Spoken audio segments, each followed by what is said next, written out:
Welcome to Bloodbath & Beyond, I'm Jay, and today I'll be reviewing the Shudder original, Violation. Written and directed by Dusty Mancinelli and Madeleine Sims-Fewer, and also starring Madeleine Sims-Fewer, as well as Anna Maguire, Jesse LaVercombe, and Obi Abili. This movie's extremely hard to talk about without giving major plot point spoilers away. I know that it's baked into the subgenre name, so I'm not going to give everything away, but it's not the kind of movie that you can really spoil too much if you know what subgenre it belongs to. First and foremost, this is a really disturbing and powerful movie. I usually don't like seeing that on posters. You see that all the time, disturbing or powerful or thought-provoking and stuff like that. But this is one of those movies that I think actually completely deserves the title of powerful. What it does is it talks about sexual assault in a really terrible way that's more realistic than most movies that you'll watch. Of course, when you think of stuff like this, the first thing that comes to your head is irreversible, and you think that, oh yeah, that's super disturbing, which it absolutely is. But what Violation does really well is showcase a different example of how sexual assault happens in everyday life. It's extremely hard to watch. It's going to resonate with some people more than others, absolutely. And I was one of those people. I know somebody who was sexually assaulted in the exact manner that this happened. And what this demonstrates is how easy it is for the assaulter to pass the blame and how easy it is for other people to kind of take the victim's story and run it through their head and process it much differently than actually how it played out. Obviously, I'm not going to get into specific details about what happened in my life, but needless to say, it was a traumatic experience for the people involved and even the circle of friends that did believe the victim, including myself. It was a terrible situation. I actually got so enraged that I quit my job and I moved out of the city in fear that I was going to do something terrible, which this movie does focus on.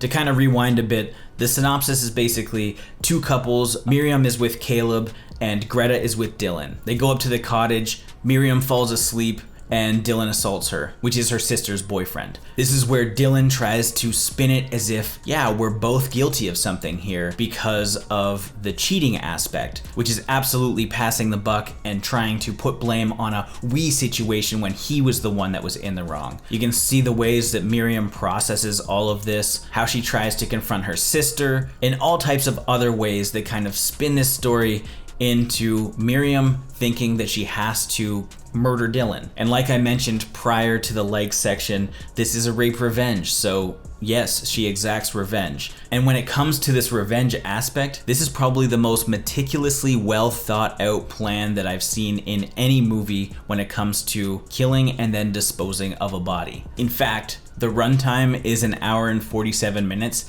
and I believe that it was a full 30 minutes or maybe 40 minutes of just disposing of the body. This is going to be grueling for some because it's going to feel like everything is drawn out, and it absolutely is. On purpose though. You are completely invested in Miriam as she's kind of going through this process, and there's a lot of long takes, including a crazy one where she's hung this guy up, she slit his throat, he's bleeding into a cooler, and she's puking on the floor for a good 2.5 minutes. Or at least that's what it felt like. It's definitely going to be a tough movie for a lot of people to watch, especially if you've been in a situation or know somebody that's been in a situation like this. As far as the production value is concerned, everything looks incredible.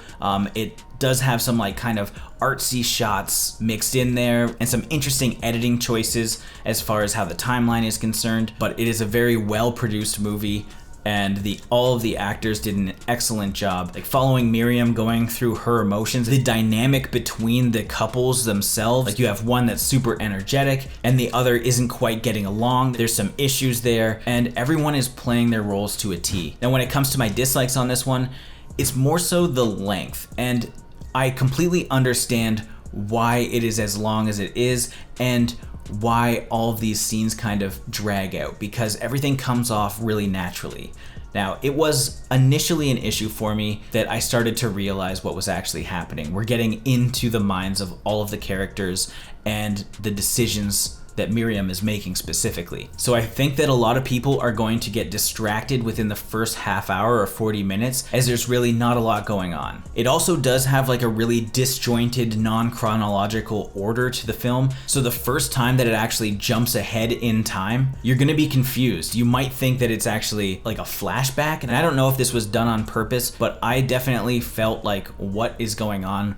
Is this before? Is it after? Like, I can see a different hairstyle on Greta, but I couldn't really tell at what time something was happening. You get used to this after a while because it kind of jumps back and forth between the different timelines, which are before the incident, the time of the murder, and then after the murder. Overall, I did enjoy myself, and I would recommend this specifically because of how real this feels. You're completely invested in the situation, you care about Miriam, you're interested in what her thought process is, even if it's not exactly how you would handle the situation yourself, and it's gonna make you feel gross for what she has to go through, which is something that people go through all the time. The acting is fantastic, the production value is great, and the way that they hold shots to make it both awkward and natural is really commendable, because a lot of people won't do that.